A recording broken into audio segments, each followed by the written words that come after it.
Well, ladies and gentlemen, things are seemingly finally coming to a head here at CNN. We remember the June debate when liberals went berserk. They said CNN was in the bag for Trump. They said CNN was biased to Trump. I'm not even kidding you, because they didn't fact check him and they harassed Jake Tapper. Well, now we've got Anderson Cooper getting harassed after his town hall with Kamala Harris, where he did question a few of the things she was saying. There were some funny moments with him, almost like winning over her because she couldn't answer questions.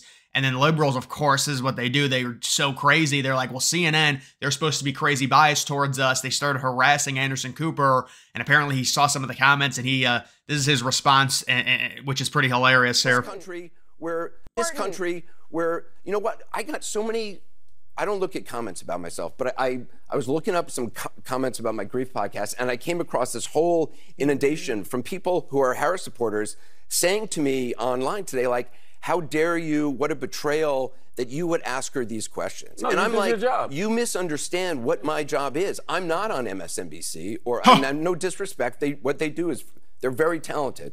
But I don't watch it. I'm not interested in watching what these overpaid blow-dried anchors think, and I include myself in that overpaid blow-dried, although I don't blow-dry.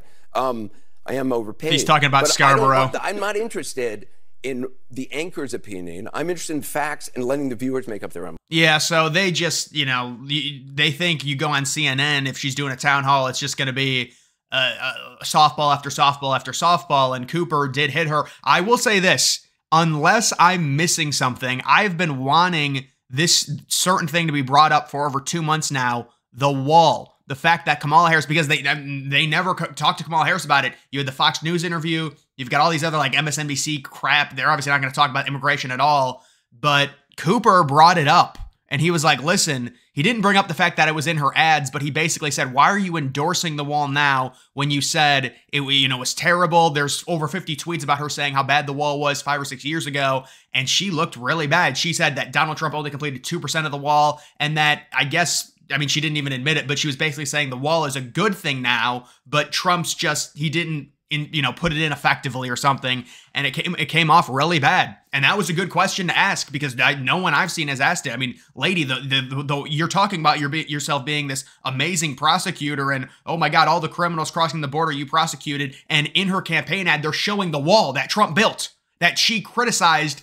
many times and said it was a waste of money. And so Anderson Cooper was like, what is this? And so he actually asked that, and this is Dark Anderson. This is impressive here. And now Anderson Cooper, he's going after MSNBC because it is, and listen, I will say this, obviously CNN's biased, they're liberal, we understand that, but I remember watching the RNC and the comparison in coverage from CNN to even MSNBC. I mean, MSNBC is far, far left.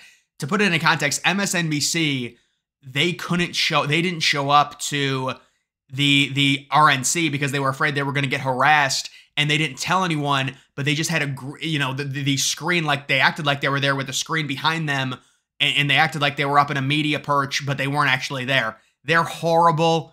And so CNN, listen, CNN's left wing, you've got all of it, it's crap. They bring out, Scott Jennings has been good, but it's always a 5-on-1 tag team. But at least, MSNBC is very, very far left. He is right on that. And you do an interview on MSNBC or a town hall on MSNBC versus CNN, you are going to get a few more questions on CNN. Obviously, it's nothing like Fox News or a Republican, for that matter, like a Republican network. But you've also got this, take a look at this. This is the second time the Democratic Party has circumvented democracy. Hillary Clinton was chosen. He's actually wrong on that. They've done it 3 straight times. So in 2020... we had, there were like 10 or 11 different candidates. Bernie Sanders was getting, 35% of the vote. And so what the Democratic establishment had all of the candidates do, they said, we're going to cut your funding off. You need to all drop out immediately and endorse Biden so Biden can beat Bernie Sanders, because we're all splitting the vote. And it was the same thing that happened with Trump in 2016, but they let Trump, they let it happen, where it was Cruz, Rubio, and some of the others, they were all splitting votes, and Trump was getting 40%. And none of them dropped out. But here, the Democrats, so he's wrong on this. It's 3 straight times. 2016 was probably actually the least rigged one when you're talking about the primaries for Democrats. Yes, they did definitely want Hillary over Bernie, but Hillary did have some legitimate support within the Democratic Party. With Biden, it was totally rigged because they forced them all to drop out because they were splitting votes, and they told them you need to drop out and endorse Biden. And then in 2024, there wasn't even a primary. They just straight up installed Harris because Biden had a bad debate. And they're going to school us on democracy. Really, Kamala Harris, that takes some serious gall to sit there and you've received 0 votes. You did not become a presidential candidate because you were elected to a position. This idea that she's earned it. She didn't earn anything. She became the VP via DEI, and that's been confirmed by Biden and many liberals, many top liberals, saying that you need a minority female, in 2020. And, I mean, she didn't get a single vote in a primary. It's not like she ran. It's not like she had a huge campaign. She had any debates. There was none of that. But she's going to school us, and also the liberals are going to school us. When you look at 2016, 2020, and 2024, I actually haven't even seen this clip. I'm going to take a look at this clip to see, but he really should have said it's actually been 3 straight times because they did rig it for Biden in 2020 when they forced everyone to drop out because it was a crowded field. And they were saying, well, no, Sanders is getting 30, 40% of the vote. We can't have him win. You're splitting all the vote. We're cutting all your funding off. Drop out or you've got no future in the Democratic Party. You need to drop out and endorse Biden right now. But let's see what this is. At pick stocks. This is the second time the Democratic Party has circumvented democracy and chose. That's not true. Yes, it is. Hillary. They're right. They're right. Hillary Clinton. They're right. They are right. The liberals are right. It's not true. It's actually the 3rd time, not the 2nd. Clinton was chosen, and she had Bruce Springsteen too. And what happened to her? And now we've chosen. Kevin, Hillary Clinton won a primary. Okay, she won a primary. Right. I mean, doesn't that speak to the modern point where Harris hasn't won a primary? And I agree. Hillary's actually the least one. They rigged it for Biden real bad in 2020, and Harris was, I mean, she's talking about Hillary winning a primary. Harris never won a primary. You may not Nobody like could compete with her, even Bernie Sanders. She won a primary. Okay. First of all, that's the first thing. So did Kamala Harris win a primary? Listen, we've talked about this. What about all the biased media coverage, Hillary versus Bernie in 2016? Wasn't it admitted that they rigged it for him, for Hillary? I'm trying to remember.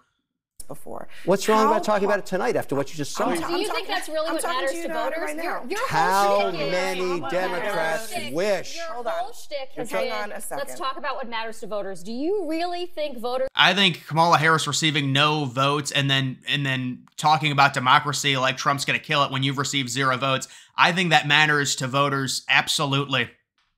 Care about the internecine primary. Yeah, voters care about democracy and actually winning stuff and being elected fairly. And listen, you can say what you want about Trump with January 6th, but I mean, it's admitted with Zuckerberg in the letter. If you're a Democrat, you sure as hell care today. I know that you are from Canada, but the primary process. That's why I'm perfect for this. I have no skin in the game other than to get a great president. It's not in the Constitution. The political parties can choose however they want to choose. Oh, so she's arguing against democracy in the name of the Democratic Party. She's saying it's not anywhere. So you know what? We're going to gaslight you. And oh my God, we love democracy and January 6th. But when it comes to our party, we just choose whoever the elites want. She just admitted it. And see, this is just how sad it is. And it's, oh my God. So you've got that. I already went over New York Times there. We've also got, what is this? This is an internal poll I wanted to go over. Moreno +2. I mean, it's a Republican pollster. I think Moreno is going to win Ohio by 3.5. I've said that. Hovde +1. Listen, Hovde, McCormick, Rogers, maybe 2 of them win, honestly. When you talk about the Rust Belt Senate races, it's Nevada. Wow. Sam Brown tied in Nevada at 48 with all the surge we've seen with Trump in Nevada. Could it affect the Senate race? This is a Republican internal. It's maybe a little bit biased. Trump up by 8 in Ohio. I think he wins it by 9.5. Trump up by 1 in Wisconsin. Trump up by 3 in Nevada. So they're internal polls. It is what it is. But nonetheless, it is at least a little bit interesting. But guys, that is going to do it for this video. Make sure you follow me on X. Link to that's always in the description.